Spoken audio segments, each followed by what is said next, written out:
आज हम लोग करने वाले हैं क्वेश्चन नंबर 56। हाँ, अब देखिए क्वेश्चन में क्या कहता है।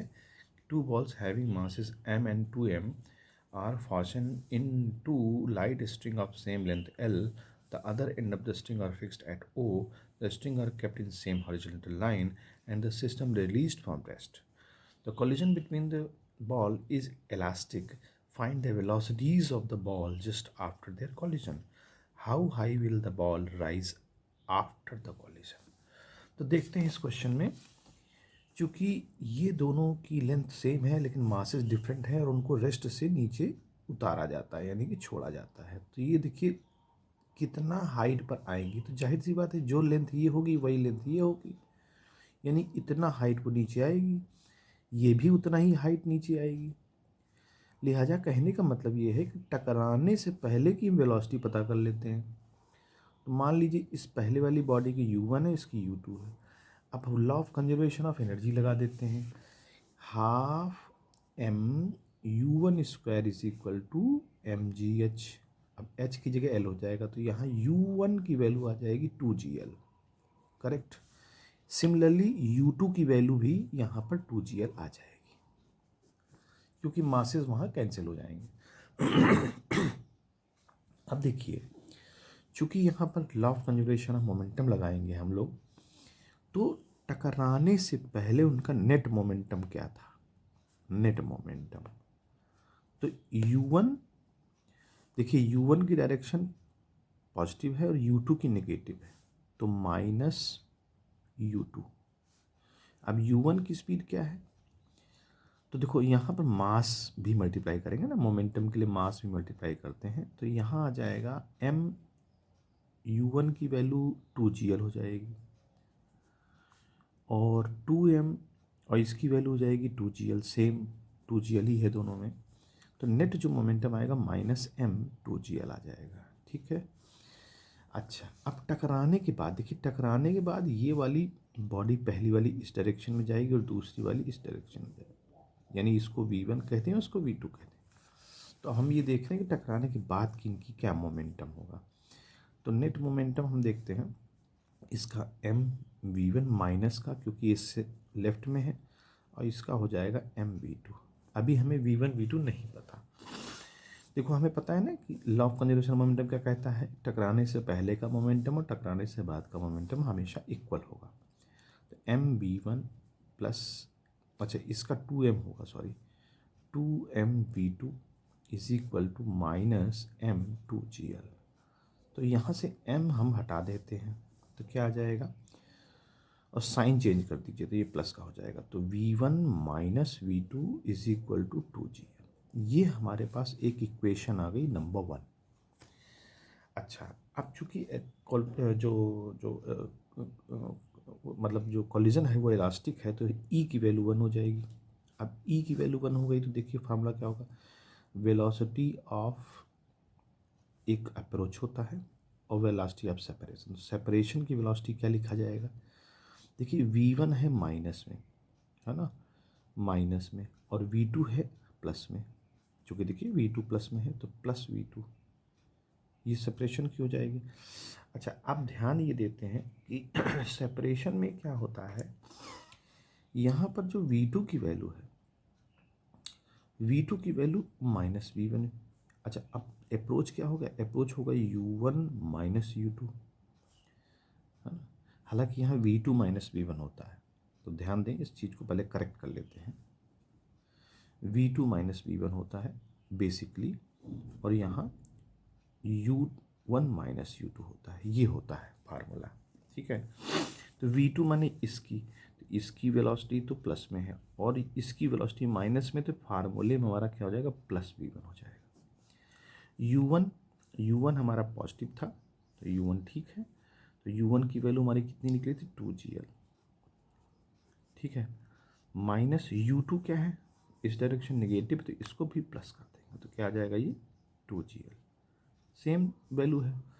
तो अब देखिए हमारे पास e की वैल्यू 1 हो गई, तो एक इक्वेशन बन के आ जाएगी जो हमें रिक्वायर्ड है, ये आ जाएगा 2 टाइम्स ऑफ 2gl। तो एक इक्वेशन बन जाएगी v1 plus v2 is equal to 2 times of 2gl। ठीक है। ये इक्वेशन हमारी क्या हो गई 2 और ये इक्वेशन क्या हो गई 1। तो क्यों ना हम इस दोनों इक्वेशंस को ऐड करते हैं। अच्छा देखिए यहाँ पर कोई चीज़ छूट ना रही हो। ठीक है, यहाँ तो सही आ गया। हाँ यहाँ छूट रही, देखिए 2 टाइम्स होगा, ये 2 रह गया था।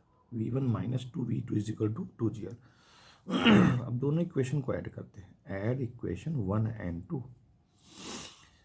ऐड करते हैं, माइनस करते हैं। देखिए एक हमारे पास v1 माइनस 2v2 है 2gl, और एक है हमारे पास v1 plus v2 2 times of 2gl। तो देखिए होगा क्या, हम साइन चेंज कर देते हैं, माइनस माइनस और माइनस, तो ये कैंसिल हो जाएगा। ये माइनस माइनस मिलकर -3v2, और ये क्या हो जाएगा 2gl से 2gl निकल जाएगा तो बचेगा माइनस का gl 2gl। ठीक है, अब देन यहाँ माइनस हटा देते हैं तो v2 की वैल्यू क्या आ जाएगी 2gl अंडर रूट का अपॉन 3। एक हमारा आंसर आ गया v2। अब v2 जब आ गया तो हम v2 को इस पे रख देते हैं, इस पे रख देते हैं तो v1 आ जाएगा।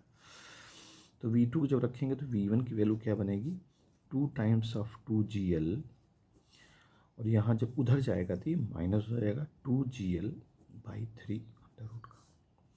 देखिए इसमें जो है एलसीएम लेंगे, 3 2 6 तो बन जाएगा 5 2gl अपॉन 3। ये वेलोसिटी आ गई हमारी टकराने के बाद की। तो एक आंसर हमारा ये बन गया v1 और ये आ गया v2। अब कहता है कितना हाइट ऊपर उठेगी। तो देखो जितनी वेलोसिटी इनको मिली उसी हाइट से तो ऊपर जाएंगे ये। तो पहली वाली को देख लीजिए v1, यानी ये वाली कितनी ऊंची जाएगी। तो इसको हम देखो जितनी हमको एनर्जी मिलेगी वेलोसिटी के फॉर्म में तो वो हो जाएगी हाफ mv1 स्क्वायर, और यही क्या रूप ले लेगी ऊपर उठाने के लिए पोटेंशियल एनर्जी L। तो अब यहाँ हमें L पता नहीं तो h1 ले लेते हैं। अब यहाँ देखिए m से m कट गया और v1 स्क्वायर की जगह हमारा आ जाएगा 25/9 और 2gl, और ये 1/2 रहेगा ही रहेगा। यहाँ g into L h1 sorry. ठीक है, तो यहाँ से देखिए कुछ कैंसिल आउट होगा, 2 से 2 गया, g से g गया, तो h1 की जो वैल्यू आएगी वो 25/9 L आ जाएगी। ठीक, ये पहली वैल्यू आ गई। इसी तरह से जो v2 है वो भी ऊपर जाएगा तो उसकी भी हम निकाल लेते हैं। तो हाफ m, अच्छा m की जगह 2m हो जाएगा, हालांकि वो कैंसिल आउट हो जाएगा, इसको दोबारा लिख देते हैं हाफ इंटू 2m, और v2 स्क्वायर माने ये 2gl डिवाइड बाई 9, और ये क्या रूप ले लेगा 2mg इंटू h2। मान लीजिए h2 हाइट जाता है 2m से 2m कट गया, g से g कट गया, 2 से 2 कट गया, तो ये बन जाएगा h2 की वैल्यू आ जाएगी हमारी कितनी L/9। ठीक है, तो अब ध्यान दो जरा, L/9 तो ठीक है, क्यों, क्योंकि ये L/9 जो वैल्यू आएगी, देखिए पूरी ऊंचाई हमारी यहाँ से यहाँ तक कितना ऊंचा जा सकता है। ये देखो ये इतना ऊंचा जा सकता है डबल। इसको अगर हम यहाँ देखें, ध्यान देते हैं, अगर कोई भी चीज़ है मान लीजिए यहाँ से ये लटका हुआ है, ठीक है, तो ये कितना ऊंचा जा सकता है, तो ये इतना ऊंचे जा सकता है, यानी 2L, अगर ये लेंथ L है तो ये 2L लेंथ ऊंचे जा सकता है, इससे ऊपर नहीं जा सकता है। तो ये तो ठीक है। दूसरी वाली जो बॉडी है H2 वाली, ये वाली, तो ये तो ठीक है L/9 जाएगी, लेकिन यहाँ देखिए ये 2 से कुछ ज़्यादा है, मोर देन 2 है। तो वास्तव में ये आंसर सही नहीं है, क्योंकि ये मोर देन 2 हाइट पे जा रहा है, इसका मतलब मैक्सिमम इसकी हाइट जो है क्या होगी 2L। वास्तव में जो इसका आंसर आएगा वो 2L, क्योंकि 2L से अधिक तो नहीं जा सकती ना, मैक्सिमम ये टूटेगी तो है नहीं, 2L से अधिक जाएगी नहीं। तो इसका आंसर जो है, हालांकि जो बुक में आंसर दिया है वो 2L ही दिया है और हम लोगों ने निकाला ही है, तो इसमें कोई कन्फ्यूज़न नहीं होनी चाहिए। ये आंसर आया है मैथमेटिकली, लेकिन जाएगी, अगर वो टूटेगी तो इतना ऊपर जाएगी मैक्सिमम।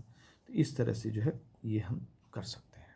तो उम्मीद है आप लोगों को समझ में आया होगा।